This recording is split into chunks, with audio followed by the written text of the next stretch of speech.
Hi, my name is Vanessa Adams, and this is my level design completed project.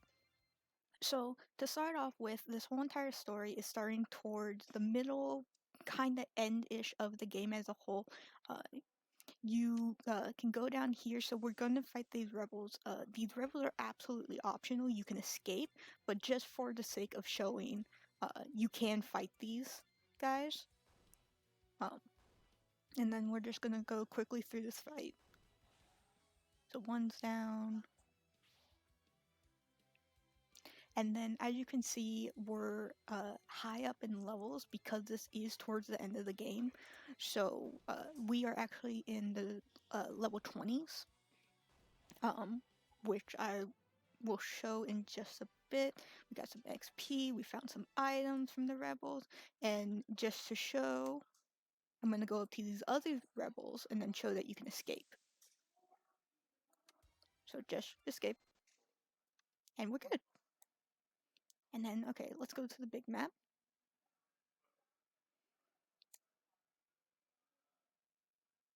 And then that really starts our story. Remember again that this is in the middle of the story, so a lot of things have already been established. And so you're just kind of inserting yourself towards the end of it. We can also run away from these guys, but just for the sake of showing, I'm just going to fight them because they aren't too bad. They're random encounters, so they're low leveled. And oh no, 16 damage.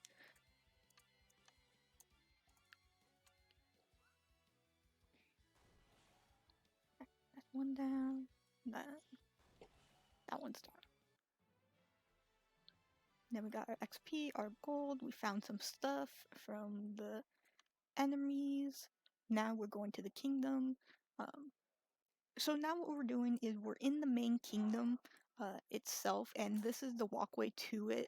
We have some outdoor like farmer people, and then we have the guards at the wall that leads you to here. And then you can go up to any of these guys and you can actually buy from them. So it tells you exactly what you can buy from them, and it totally depends on what they actually have on display. You can also absolutely sell to them on anything you want, but we have nothing to buy or sell at the moment. So they're just kind of wandering around there, just going about their normal day, trying to get people to buy their wares. So now we're heading up to the castle, where we can continue our story plot line. And then here's more guards, and more guards, and here's the king.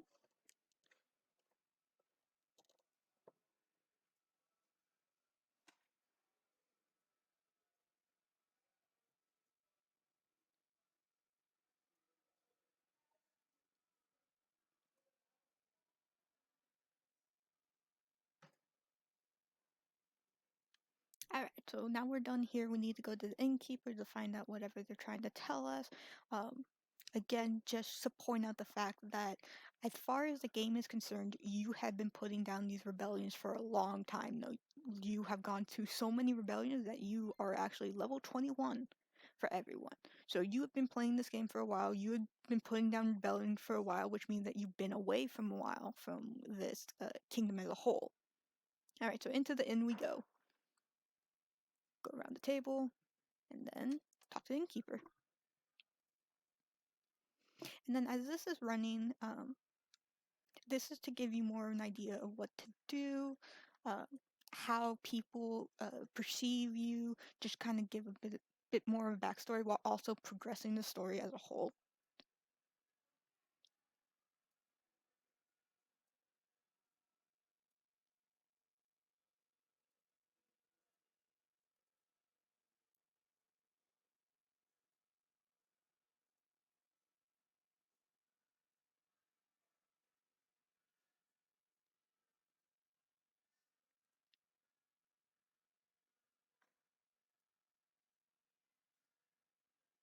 And now we can actually buy and sell depending, because this is an innkeeper, so he has everything on sale. So let's actually sell some of the stuff that we have gotten. Let's sell some of the slime, because we don't need that. Let's sell the tusk. So as you can see, our gold goes up. Whoops. We can then go buy, I guess let's buy stimulant. Other than that, we can buy bread, veggies, fruit, fish, um, the regular stuff, potion, magic water, dispel herbs, but we don't really need any more of that, so we're just gonna exit. And off we go again. We're now off to go to the town that was said in the letter, um, of what we need to go to confront whoever's doing this, and just again to show that they sell whatever's on their little area. So this person had grain, apples, and fish, and so they sell the bread, the fruits, and the fish. And then we're just on our way.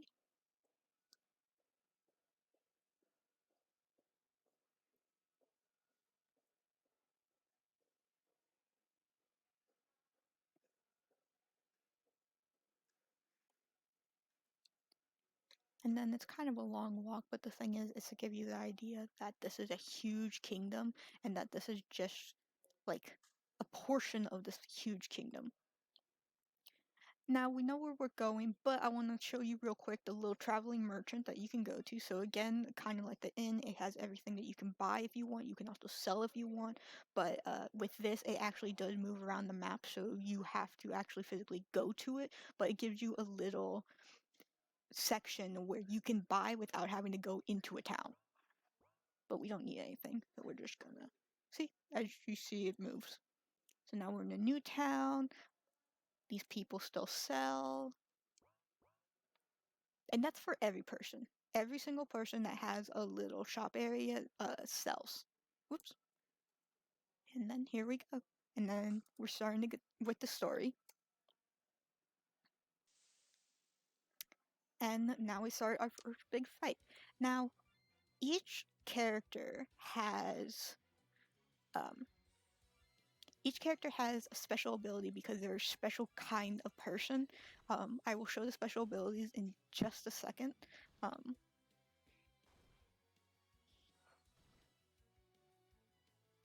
But as you can already notice, there's already counterattacks. He's already attacking us again because this is more of an actual opponent rather than the rebels or the random encounter we have. So we can go to the special.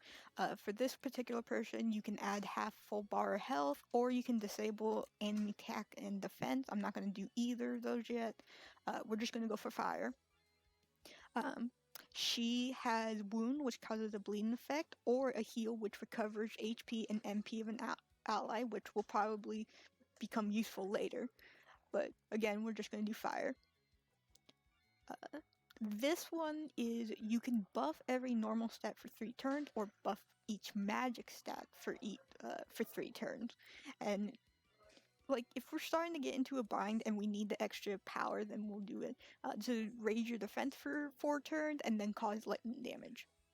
But we're just gonna keep it simple. We're just gonna do fire because that's one of the more ones I'll know that will give damage. The special attacks are mostly for when you're kind of getting in a tight spot and you need the extra firepower or you need to recover. But also remember that we do have items if we need it. And then right there, he just used a specific attack, one of the special attacks. Um, and we'll find out why that's significant once we defeat him.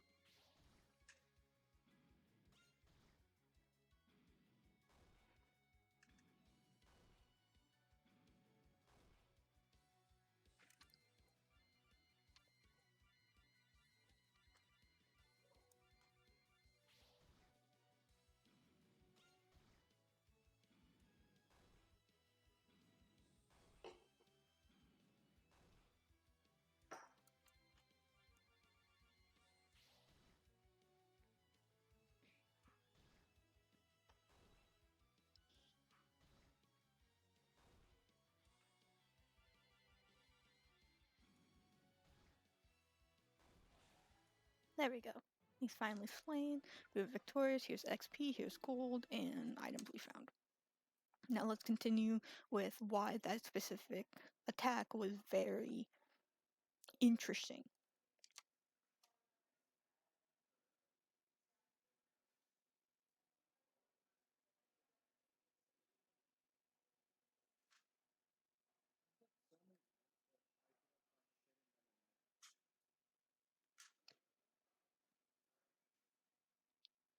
And surprise, surprise, it actually wasn't who we thought it was. Now, if you remember a little bit earlier, we already suggested that Damien is a fellow knight, and that he had been missing for a little bit since these guys were out. So, to put it into more context, you, the player, were with 3 other people, and you were going around putting down rebellions while Damien was at the kingdom for a while, and then he left, and nobody knew where he went until right now.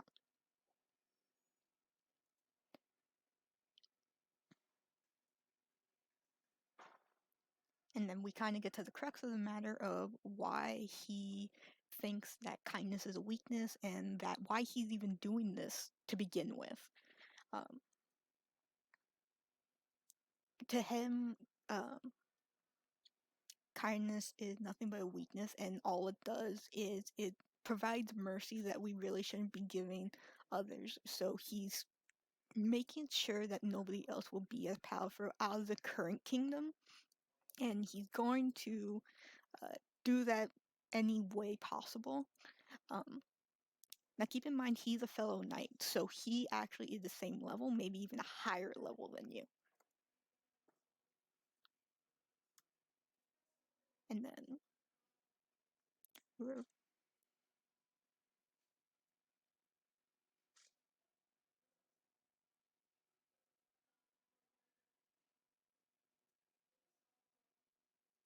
and here we go, the first actual big fight. So he is an opal, which, if since you don't know, is they do illusions and they do construction. So right now, there we go. He made illusions of rebels, which kind of also tells you that the rebels that you fought earlier were nothing more than illusions. So some of the rebels that you do fight were actual people, but at the same time, were um, some of them were just constructions.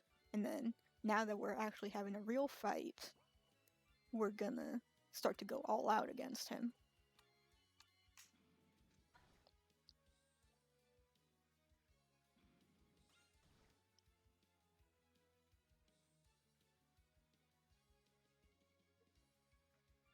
And then let's see.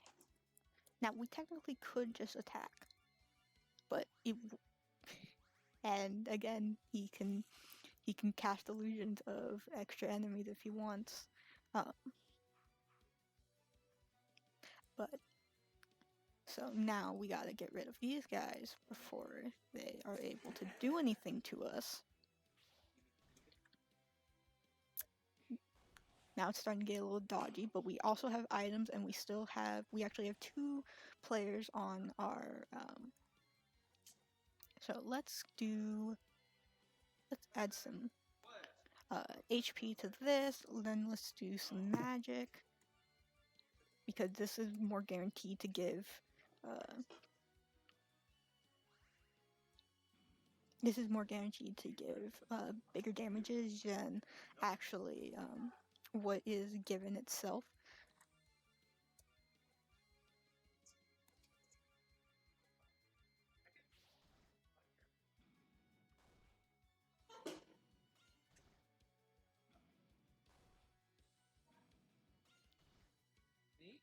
As you can kind of clearly tell, this is going to be a much longer fight than the little random challenge we had, and also the one we had with the fake ally before.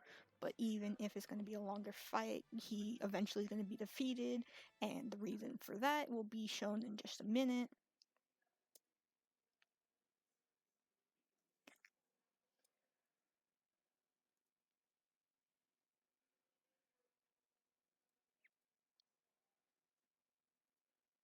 And then just like that, he's gone. And it was all a lie. And then that basically ends our level. What are we even doing? Because we're towards the end of the game now. We actually have to go find the real person and have to defeat him for real instead of his illusions or whatever he's pulling up. Um, but otherwise, that is the end of the game. Well, the end of the level, and I hope you enjoyed this a lot. I mostly focused on the story element of this level, along with the system element of this level, uh, by by mixing up the different abilities, by balancing them, um, by also making sure that it kind of all evened out since I was adding special abilities. So I hope you enjoy this, and